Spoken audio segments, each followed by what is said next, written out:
Hi friends, இன்றைக்கி egg vegetable rice பார்க்க போகிறோம். அதுக்கு 4 எக் எடுத்திருக்கேன். நான் 2 ஆனியன்ஸ் கட் பண்ணி வச்சுருக்கேன், 1 ஸ்பூன் ஜிஞ்சர் கார்லிக் பேஸ்ட்டு, 4 பச்சை மிளகா, கேப்சிகம், கேபேஜ் ரெண்டையும் பொடியாக கட் பண்ணி வச்சுருக்கேன். மசாலாத்தூள் கரம் மசாலா 1 ஸ்பூன், மிளகுத்தூள், ஜீரகத்தூள் எடுத்து வச்சுருக்கேன். நெக்ஸ்ட்டு கொத்தமல்லி தழை, கருவேப்பிலை, அப்புறம் சோம்பு தாளிக்கிறதுக்கு மஞ்சள் தூள், உப்பு கொஞ்சம் உங்கள் டேஸ்ட்டுக்கு தகுந்த மாதிரி எடுத்துக்கோங்க. நெக்ஸ்ட்டு சாதத்தை நான் உப்பு போட்டு, பாஸ்மதி ரைஸை தான் உப்பு போட்டு வடித்து வச்சுருக்கேன். கடாயில் எண்ணெய் ஊற்றி எண்ணெய் காஞ்சிட்ருக்குது. அதில் இப்போ நான் கொஞ்சம் சோம்பை போடுறேன். சோம்பு ஃப்ரை ஆன உடனே நான் ஆனியன் ஆட் பண்ணுறேன்.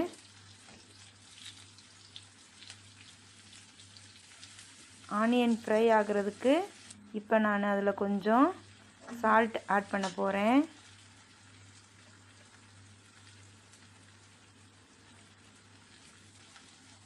இப்போது அதில் பச்சை மிளகாய் ஆட் பண்ணியாச்சு.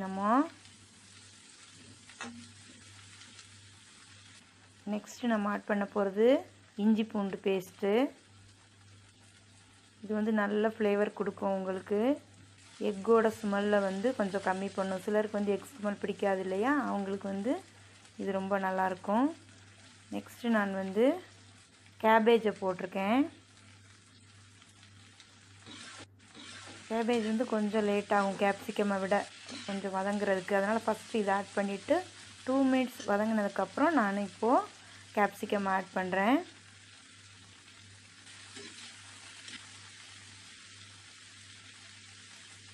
இப்போ அதிலே நான் கொஞ்சம் ஃப்ரெஷ்ஷு கொரியாண்டர் லீவ்ஸ், கொத்தமல்லி தழையை போடுறேன்.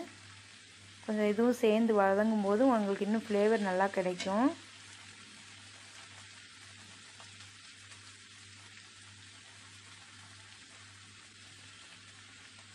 இப்போ இந்த காய்க்கு தகுந்த மாதிரி கொஞ்சமாக சால்ட் திருப்பி ஆட் பண்ணிக்கிறேன்.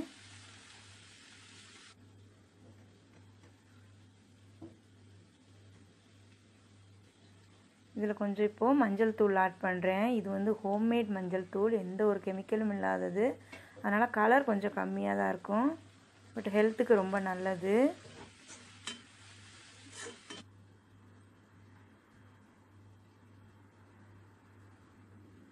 இப்போ மூடி வச்சு காயெல்லாம் வெந்துட்டுருக்குது.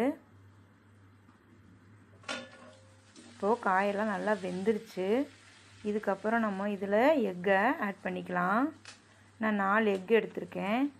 நீங்கள் எத்தனை பேர் சாப்பிட்ணுமோ அதுக்கு தகுந்த மாதிரி நீங்கள் அரிசி போட்டிங்கன்னா அதுக்கு தகுந்த மாதிரி நீங்கள் எக்கை எக்ஸ்ட்ரா போட்டுக்கலாம், இல்லை கம்மி பண்ணுறதுனா பண்ணிக்கலாம். நான் இன்றைக்கி 4 எக் எடுத்திருக்கேன்.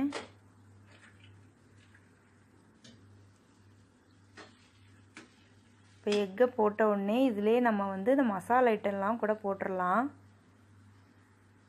கரம் மசாலாவும் ஜீரகத்தூளையும் நான் இதில் ஆட் பண்ணிடுறேன். ஆனால் மிளகுத்தூளை நம்ம லாஸ்ட்டாக தான் ஆட் பண்ண போகிறேன், இப்போ ஆட் பண்ணலை.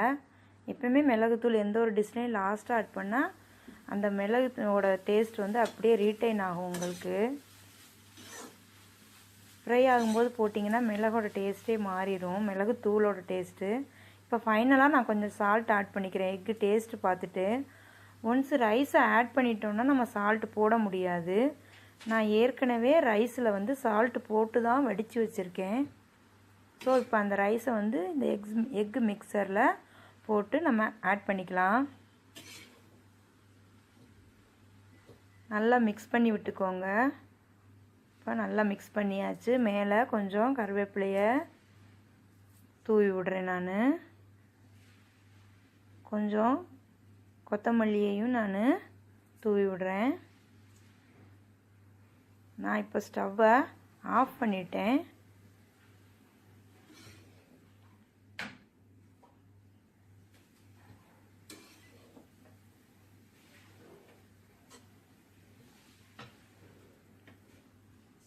லாஸ்ட்டாக நான் மிளகுத்தூளையும் ஆட் பண்ணிக்கிறேன்.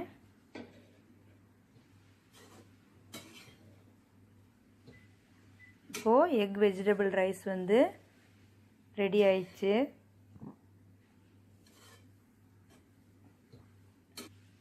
இதோட நீங்கள் குக்கும்பர் ரைத்தா வச்சு சாப்பிட்டா ரொம்ப நல்லாயிருக்கும். இப்போ நம்ம இதை சர்விங் பவுலுக்கு மாற்றிடலாம். இந்த டிஷ்ஷை நீங்களும் செஞ்சு பாருங்கள். உங்களுக்கு பிடிச்சிருந்தா உங்கள் கமெண்ட்ஸை எங்கள் சேனலுக்கு எழுதுங்க. எங்கள் சேனலை லைக் பண்ணுங்கள், அப்புறமா சப்ஸ்கிரைப் பண்ணுங்கள். தேங்க்ஸ் ஃபார் வாட்சிங். Thank you viewers.